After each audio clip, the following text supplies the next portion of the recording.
Hey everybody, it's Kristen here, and I'm joined by my wonderful partner Tanner, and we're here to record Moments of Truth, episode number 3. And so we'll be discussing Tanner's journey to date with we'll be focusing on plants and plant medicines and how those weave into Tanner's life story. All right, sounds good. I'm excited to be here, and I've really wanted to share a little bit about my life and a little bit about my story, especially in the past 5 to 10 years. Been a lot of changes, a lot has transpired. So yeah, I'm excited to share a little bit. Awesome. So tell us first about who you are today, what you represent, and what your truth is, and what you like to share with the world each day. Well, today I'm really thrilled to have you as my partner and to be able to share this experience together. I think a big part of what I represent is just authenticity, wanting to share health and vitality with other people and just inspire other people. We recently spent 3 weeks doing our 200-hour yoga teacher training, and I'm really excited just to share that. Such a wide range of knowledge that we acquired, and as well as that, I really love to facilitate cacao ceremonies, and I love to just drum and chant and sing and have fun, because to me that's kind of what this whole experience is about, is to have fun. I mean, there are definitely aspects of life that are more serious and are, do require some seriousness, but I think that we tend to take ourselves and life a little bit too seriously. So just to find ways to laugh about ourselves and to laugh about the things in life that are maybe more serious, and to just be able to enjoy it, because everywhere we go, there we are. So It's true. And so I will just be authentic and honest about our relationship. And we've known each other for about 5.5 years. And the first days that we met, Tanner was a very different person, both visually on the outside and somewhat on the inside, although I think the true essence of all of us is always in there somewhere. It's just a matter of clearing out some emotional blockages and clutter and beliefs about ourselves and about life, I think, that allows the truer, more vibrant versions of ourselves to come forth. And so I'm grateful to have seen Tanner go through the transition he's gone through, and he could probably say something similar about me. And so I'd like it if you would share kind of an outline of, where you've come from, the challenges you've faced and how you've overcome those, and kind of the journey that you've been on over the last, say, decade maybe. Or I'll leave it wide open for you to decide where you want to go with that. Well, I guess sticking to the idea of moments of truth, I'll try and weave a few of those in there, because there certainly were many of them. But I had a really interesting upbringing that made me, I guess, aware of a lot of different things that most kids my age weren't privy to getting to experience. my mom was super spiritual and, had me doing sweat lodges and just exposing me to things that were outside the norm. So I always had that kind of, sense of strangeness or feeling like I was unlike most of my peers or kind of slightly different, even though I tried really hard to fit in and succeeded in many cases. So I guess in the last 10 years was kind of took me from my early 20s to my early 30s where I am now. And I'd say that, diet for me has played a huge role in the transformation that I've had. And for me, starting life as a vegetarian, being raised vegetarian, particularly in a tiny farming community in northern Alberta, just was very outside the norm, and but a really great foundation to build upon. So I guess about in my teens, I started to experiment with eating everything and anything under the sun, which was largely encouraged by peers and friends, and then through my mid-20s, I really started to kind of recognize how I felt when I ate certain things more so, I guess. And I trained for a couple of marathons and really refined my diet, and then became even more aware of particularly how I felt when I ate red meat and certain things that would just make me personally feel more lethargic, and so then I just started to kind of change my diet slowly and just move away from certain things and start to eat and just be aware of how I felt when I ate certain things. So, and now? And so now we're, pretty much on a plant-based diet, vegan, mostly vegan, I guess, which is kind of a funny thing to say maybe, but we eat vegetarian. We try and avoid gluten and dairy, and not being anal about anything, like to eat a couple of eggs or some cheese if it's on something and you're at someone's place and they prepare you a meal. I feel like it's good to be flexible with life because it's nice to be rigid in some ways, but I mean that's not really how life works. So we're all learning that. And so that's kind of your journey with diet, which is huge. And so how about just kind of lifestyle in general? Maybe you can describe the transitions that you've gone through with your overall perspective on life. Mm-hmm. Yeah, so I guess my adolescence and my 20s were very fast and furious in more ways than one. Started to drink and experiment with drugs and pot and different things when I was in my youth, and was really called to question a lot of that, I guess, in my later 20s. What made you question it?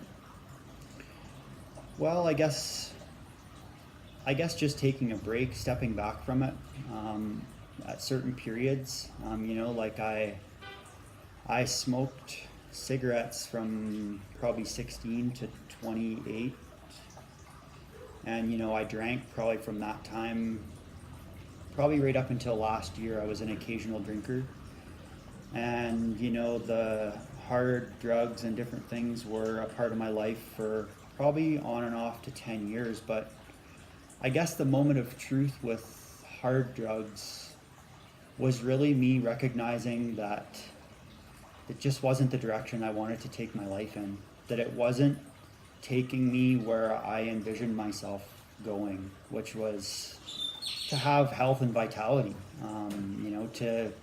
to to be able to wake up and enjoy each day and not have a hangover and you know, or be up all night and wake up, you know, at 6 o'clock and wonder if it was 6 a.m. or 6 p.m. because, you know, you sometimes wake up and have supper and then go back to bed because you slept the whole day away. So so I guess, yeah, just about gaining more and more self-awareness. And there's definitely some books that I read that really inspired me to just become more self-aware. And, you know, some people in my life that really continued to help me grow and mature and just, you know, question myself, you know, yourself included in that, and my mom and my sister and brother and friends. And yeah, I think for me the other big thing for me was quitting smoking. And What made you do that? well, I don't know if I would say that anything made me do that, but What inspired you to do that? well, it was, you know, probably multiple factors of that, but one of the things that really inspired me to do that was to see my dad and his deteriorating health, and to have him say to me, "Man, you should quit." I wish I never would have started. And he was someone who had started and then stopped for decades and then started again. So that was kind of the inspiration, was him saying, you know, take the opportunity while you have it to stop, while you're young and you have, you know, you're still vibrant and you know, you can recover from this stuff faster. So really, ultimately it came down to me, because, you know, someone can tell us, oh, you should do this, or you should try my thing, or you should do that other one, or whatever, but until we really want to make a change for ourselves, you know, it really came down to me recognizing that I loved myself enough to not want to have that be a part of my life anymore. You know, smoking a pack of cigarettes or 2 packs of cigars a day got me to the point where my lungs were just so thick with lung butter, as I call it. Just, you know, the stuff that smokers hack up. And eventually I just got to the point where I was just like, this is crazy. And gross. And gross, you know. So yeah, it really came down to me deciding that I love myself enough to give up that habit. And, you know, when I made that decision, it wasn't about going on the patch or anything. Not that that's not something that's helpful for some people, but to me it was just like a light switch that went off. And yeah, I was really grateful that I did that. That was in 2011. I decided on my birthday that was going to be my birthday gift to myself, was to quit smoking and just to start to choose differently how I moved through my life. So Awesome. Thanks for sharing that. I think that's really important to share with people, because addictions are very powerful. And I mean, most people have addictions to different degrees to different things. Some people have addictions to cigarettes, alcohol, drugs, food, sex, entertainment, gambling, entertainment, texting, video games. The list is long, and you know, that's something it's been a discussion in our lives since we've known each other, and it's good to talk about, and it's really good to talk about openly with other people, because, like I said, you know, if you find someone that has no addiction and that has never experienced addiction, that would be amazing, because when we start to let down the walls and share these moments of truth with each other, it really opens up a door of safety and an ability to relate to one another, which deepens human connection. And so then I would like to continue this part of the conversation and ask about the use of marijuana. Can you tell us about that? Yeah, I know a thing or two about about pot. Became a part of my life in my teenage years, and definitely experimented with it through my high school years, and then it kind of full scale became a part of my life throughout more or less my whole 20s. Was a daily pot smoker, and Like once a day?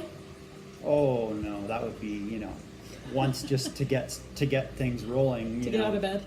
and probably I would say for pretty close to 10 years I was every day, and multiple 3 to 5, or if we were at a party or something, we smoke 5 or 10 joints in a day would be not outside the realm of possibility.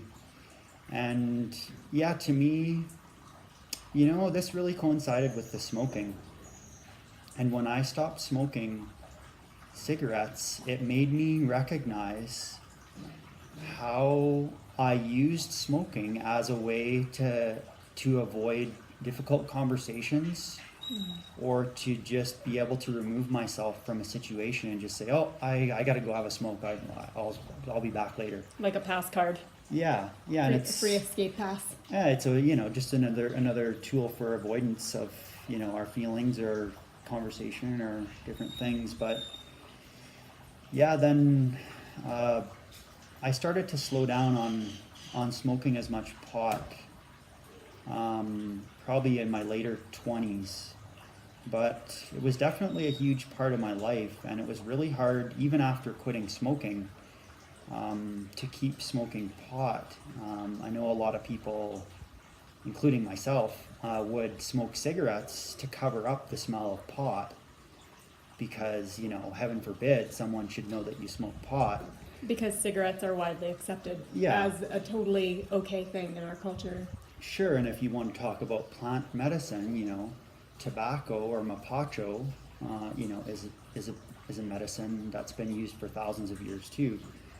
And Just not the way it's being used in our North American, Canadian and American cultures. right. And other parts of the world. It's Yeah. really kind of being totally abused, which a lot of plants are right now, in my personal opinion. Yeah, and so when I got kind of more dialed in to myself and how I was really feeling when I was doing or not doing these things, it really made me realize that when we're using these substances at such a pace, we're not really respecting them. We're not respecting the healing or curative abilities that they have. It really takes away from what we get out of it, and especially when it's mass produced like the way cigarettes are.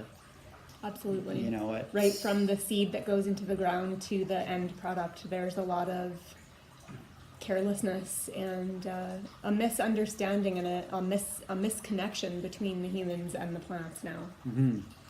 Yeah, and I think you could say that about food too, when we are connected with our food, when we look at the seeds in our hands and we put them in the ground and we water them and watch them grow, and then we are able to see them grow and eat the produce or the food that comes from those plants. It's so incredibly inspiring and empowering. Yeah, and empowering and so much more nourishing when we can put our love and our vibration into growing that food. And I mean, the same goes for growing something like pot or tobacco too. Someone that's doing it with the really good intention, like for growing it for a medicinal purpose, they're doing it with a certain level of awareness. They're not just casting seeds onto the ground and then Dousing it in chemicals and they're doing it in a really particular way, and so I guess for me, I just started to really get more in tune with that.